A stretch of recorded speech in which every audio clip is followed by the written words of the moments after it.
बहुत ज़रूरी हो जाती है। प्री अगर निकल गया है उसके बाद। प्रारंभिक शिक्षा आपकी कब हुई? प्रारंभिक शिक्षा मेरी यहीं बिहार से हुई है। बिहार बोर्ड से मैं पढ़ी हुई हूँ, 10th और 12th दोनों। कब से ये आया कि मैं मुझे जो देशद्रोह में जेल में बंद शर्जील के बहिन बनली जज। औरंगाबाद में अंडा बेचे वाला के बेटा तो आरा के बबली पहिला अटेम्प्ट में बनली न्यायाधीश। खबर का बा सब बताई भोजपुरिया समाचार। चैनल पर नया बानी तो सब्सक्राइब करी, फेसबुक पेज पर देखतानी तो फॉलो करी, देखला के बाद शेयर जरूर करी। देशद्रोह के आरोपी शर्जील इमाम के चचेरी बहन फरहा निशांत जज बनी गईली। शर्जील इमाम के खिलाफ यूएपीए के धारा 13 आ राजद्रोह के मामला दर्ज बा। जनवरी 2020 में गिरफ्तार कइल गई रहन। उनका पे दिल्ली के जामिया और अलीगढ़ मुस्लिम यूनिवर्सिटी में भड़काऊ भाषण देवे के आरोप रहे। शर्जील के छोट भाई मुजम्मिल इमाम सोशल मीडिया पर लिखलन कि जिंदगी के यह फलसफा है। एक तरफ भाई जुल्म के खिलाफ इंसाफ के लड़ाई लड़े खातिर जेल में, तो दूसरा तरफ बहन जुल्म के खिलाफ इंसाफ देवे खातिर अब जज के कुर्सी पे बैठी है। हमरा उम्मीद बा कि अपना कार्यकाल में तू अपन फैसला से कोनो बेगुनाह के साथ जुल्म ना होके देबू। अल्लाह तारा के हिम्मत आ ताकत दिए।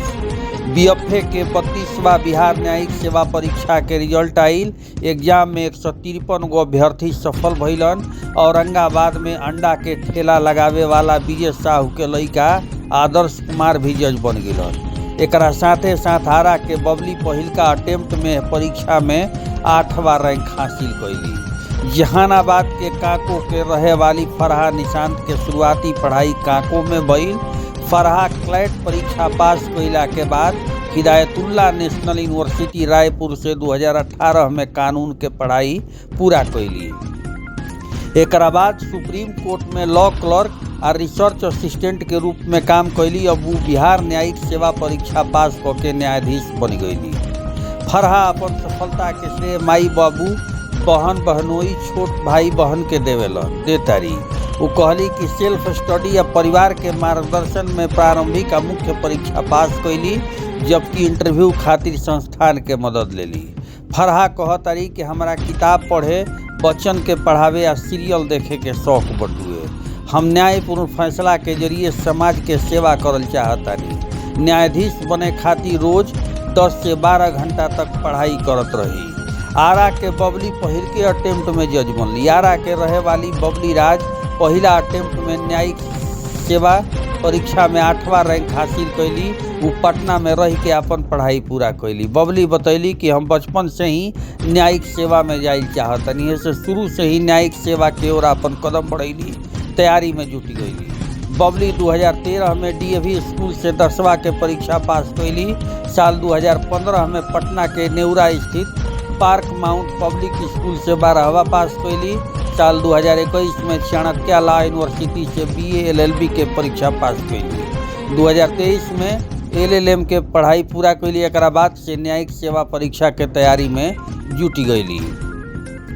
बबली बतैली कि ईमानदारी से काम करी हैं, न्याय दिवावे के काम करी हैं। वही अंडा बेचे वाला औरंगाबाद के मदनपुर के रहे वाला विजय साहू के बेटा आदर्श कुमार बिहार न्यायिक परीक्षा में सफलता प्राप्त कैलन। शिवगंज गांव के रहे वाला आदर्श कुमार 2 भाई 3 बहन हवन। आदर्श कुमार के माई सुनैना देवी जीविका समूह चलावेली। आदर्श के प्रारंभिक परीक्षा झारखंड के बोकारो में डीएवी में भइल। एकरा बाद आदर्श 5 साल तक बीए एलएलबी के पढ़ाई पटना में नेशनल कॉलेज से कैलन। आदर्श कुमार बतैलन कि स्कूलिंग के बाद कॉलेज में एडमिशन बयान लोगों को देख के ऐसा लग रहा है कि मेहनत सफल हो गई है। जी, क्या आपने सोचा था कभी कि ये जब से तैयारी की उम्मीद यही रखा है कि एक ना एक दिन ये दिन भी ज़रूर देखने को मिलेगा, और देखने मिल गया। कितना मेहनत करना पड़ा? मेहनत बहुत करनी पड़ती है। कम से कम 10 से 12 घंटे की पढ़ाई बहुत ज़रूरी हो जाती है। प्री अगर निकल गया है उसके बाद। प्रारंभिक शिक्षा आपकी कब हुई? प्रारंभिक शिक्षा मेरी यहीं बिहार से हुई है। बिहार बोर्ड से मैं पढ़ी हुई हूँ, 10th और 12th दोनों। कब से ये आया कि मुझे जो है इस तरह की तैयारी करनी चाहिए? कब से ख्याल आया? लॉ करने के दौरान मेरी इंटर्नशिप लगी थी सुप्रीम कोर्ट में। वहाँ मैंने honourable justice R Bhanumati ma'am के साथ 1 महीने इंटर्नशिप की थी। फिर बाद में कंप्लीट करने के बाद लॉ मैंने वापस उन्हीं के यहाँ जॉब शुरू की थी। उनके साथ मैं 2 साल रही थी। उनको देख के मैं बहुत प्रेरित हुई थी कि मुझे भी ऐसा ही बनना है, बहुत आगे तक जाना है, यही उम्मीद है।